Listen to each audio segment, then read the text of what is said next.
if I was in LA. Coach Smith is a teacher at Bixby High School and coaches football, but he's not like every other teacher. He also can sing extremely well. Last year I started singing some more. I'm singing in my church now, and so it's been a cool thing. He also had the opportunity to try out for The Voice. A plane ticket to Chicago, and I didn't really want to go do it, but it was a good experience. There was at one point you were with like 10,000 people underground in this parking garage in Chicago, and you can see every other person in these like holding pens. Yeah.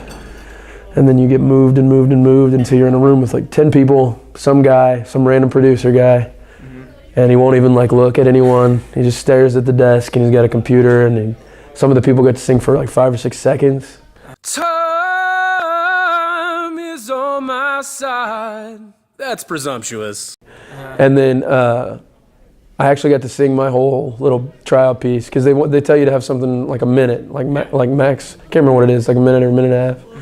And I got done with the whole thing, and he actually looked up from his desk, which was like 2 people out of our little group of, I think it was 10 or 12. He actually he gave me the weird, he gave me a what?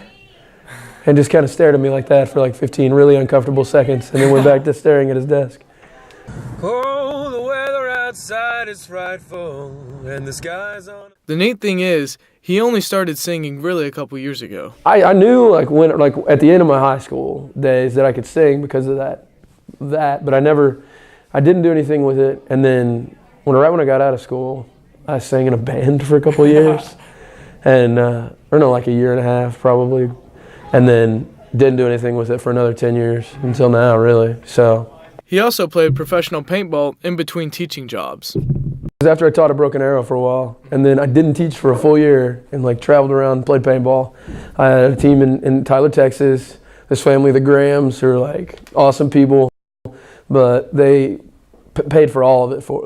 We were flying every 2 or 3 weeks to go somewhere in the country to play. To say the least, Coach Smith has had a very interesting life. If you have a talent or ability or an interest, just pursue it. This is Glenn Galvin here with Spartan Post News.